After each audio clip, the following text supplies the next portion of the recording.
Puji Tuhan, Shalom, selamat malam, salam sejahtera untuk kita semuanya. Kita berjumpa kembali dalam renungan saat malam hari ini. Sebelum kita mendengarkan renungan firman Tuhan, marilah kita satu dalam doa.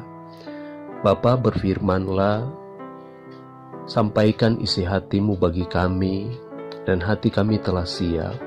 Pikiran kami telah siap untuk ditaburi melalui setiap kebenaran-kebenaran firman-Mu, yang kami tahu bahwa firman-Mu adalah penuntun hidup kami. Firman-Mu adalah masa depan hidup kami. Firman-Mu adalah kekuatan bagi jiwa kami. Berfirmanlah, hati kami telah siap, dan berikan kami Roh Kudus yang memampukan kami untuk memahami, mengerti, dan mampu melakukan setiap kebenaran-kebenaran firman-Mu. Terima kasih Bapa, kami berdoa dan bersyukur dalam nama Yesus Kristus. Haleluya. Amin. Puji Tuhan. Bapak Ibu Saudara yang dikasihi oleh Tuhan Yesus Kristus, renungan firman Tuhan saat malam hari ini terambil dalam Injil Markus pasalnya yang ke-10 ayat yang ke-22. Saya bacakan firman Tuhan. Mendengar perkataan itu, ia menjadi kecewa, lalu pergi dengan sedih sebab banyak hartanya. Bapak Ibu Saudara yang dikasihi oleh Tuhan Yesus Kristus, kita tentu mengetahui kisah daripada sebuah ayat ini, yang dimana dikatakan bahwa pada waktu itu Yesus berangkat untuk meneruskan perjalanannya dari satu tempat ke tempat yang lain untuk menyampaikan firman Allah. Dikatakan bahwa ada seseorang yang datang untuk mendekati Yesus sambil berlari-lari. Dia berlutut di hadapan Yesus dan berkata bahwa, "Guru yang baik, apa yang harus aku perbuat? Atau apa yang harus aku perbuat untuk memperoleh kehidupan yang kekal?" Yesus menjawab orang tersebut. Yesus berkata bahwa, "Mengapa kau katakan aku baik? Tak seorang pun yang baik selain daripada Allah saja. Engkau tentu mengetahui segala perintah Allah. Jangan membunuh, jangan berzina, jangan mencuri, jangan mengucapkan saksi dusta, jangan mengurangi hak orang, hormati ayah dan ibumu." Lalu kata orang itu kepada Yesus, "Guru, bahwa semuanya itu telah kuturuti sejak masa mudanya." Tetapi Yesus memandang dia dan menaruh belas kasihan kepada orang itu. Dan Yesus berkata lagi kepada orang tersebut, "Hanya satu lagi kekuranganmu. Pergilah, jualah apa yang kau miliki, dan berikanlah itu kepada orang-orang miskin, maka engkau akan beroleh harta di sorga. Kemudian datanglah kemari dan ikutlah aku." Kemudian ayat 22 yang kita baca tadi. Mendengar perkataan itu, ia menjadi sangat kecewa, kata firman Tuhan.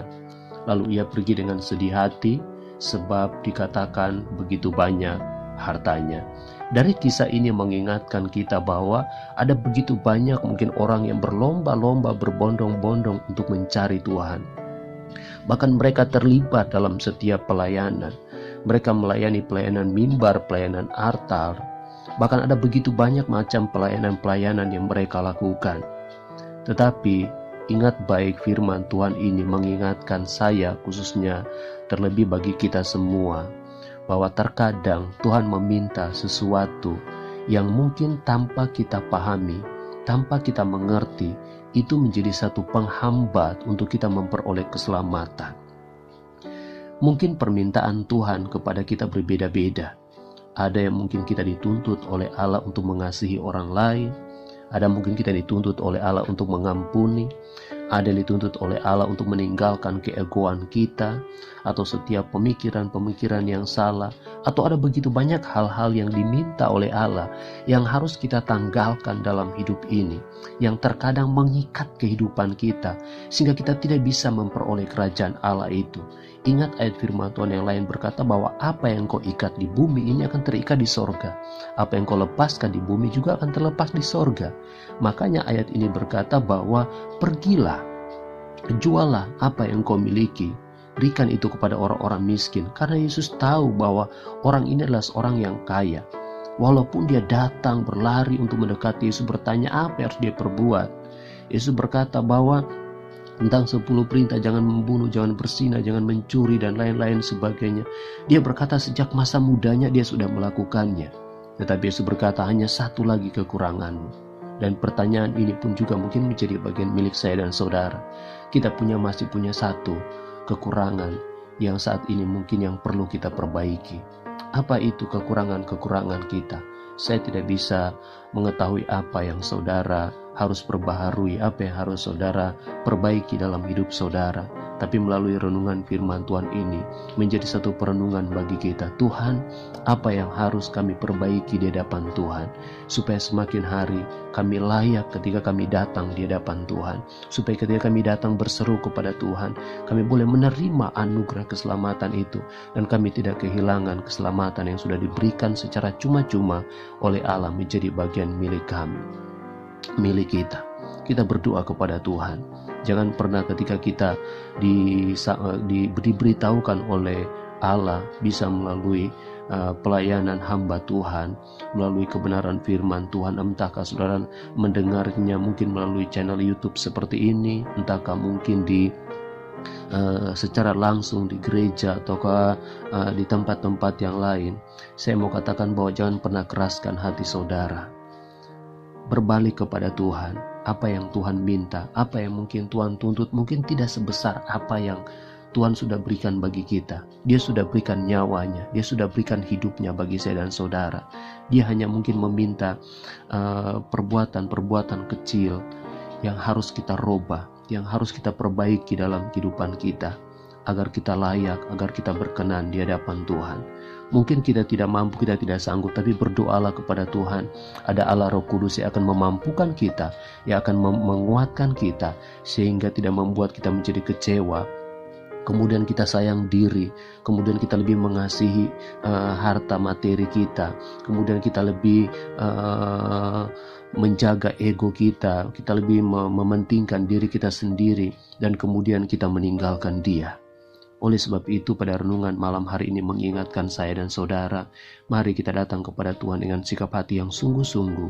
Jangan biarkan ada sesuatu yang diminta oleh Allah kita tanggalkan dalam hidup ini. Kemudian kita kecewa, kemudian kita pergi meninggalkan Dia. Karena kita tidak mau melepaskan setiap keegoan kita, setiap sikap keras kita, setiap hal-hal yang mungkin menurut kita nggak mungkin untuk kita robah. Mungkin menurut kita ini sudah menjadi satu karakter yang mendarah daging dalam kehidupan kita. Tapi firman Tuhan malam hari ini mengingatkan kita bahwa bagi Tuhan tidak ada perkara yang mustahil. Kalau kita serius ikut Tuhan, lakukan kebenaran firman Tuhan. Kalau kita sungguh-sungguh ikut Tuhan, rendahkan diri kita di hadapan Tuhan, dan kerajaan sorga, kerajaan Allah menjadi bagian milik kita. Sebab soal kerajaan sorga itu bukan perkara yang main-main, Bapak Ibu Saudara yang dikasihi Tuhan. Yesus memberikan nyawanya, itu berarti Dia sangat serius supaya kehidupan orang yang percaya boleh memperoleh kehidupan kekal. Dan bagaimana penebusannya itu? Menyucikan kita dari dosa. Jadi kalau ada satu titik noda dosa yang kita perbuat, maka tidak ada tempat bagi saya dan saudara dalam kerajaan sorga. Mari kita bersama-sama berdoa, minta kekuatan dari Tuhan. Selangkah demi selangkah kita terus maju. Jangan pernah lihat ke kiri ke kanan, kita pandang kepada pribadi Yesus. Dialah sumber kekuatan bagi saya dan saudara. Mari kita berdoa buat renungan saat malam hari ini. Bapa yang baik, terima kasih untuk renungan firman-Mu bagi kami. Kami dikuatkan, kami dihiburkan, kami diingatkan bahwa ketika Tuhan meminta sesuatu yang kecil mungkin dalam hidup ini, kami sudah banyak melakukan kebenaran-kebenaran firman-Mu, tetapi ada mungkin kerikil-kerikil kecil yang mungkin masih menghambat kasih karunia Tuhan dalam kehidupan kami. Ampuni kami ya Bapa, teguhkan iman percaya kami, dan bawa kami semakin hari semakin berharap dan mengangkat tangan hanya di hadapan Tuhan, meminta pertolongan-Mu untuk memampukan kami melakukan firman-firman-Mu.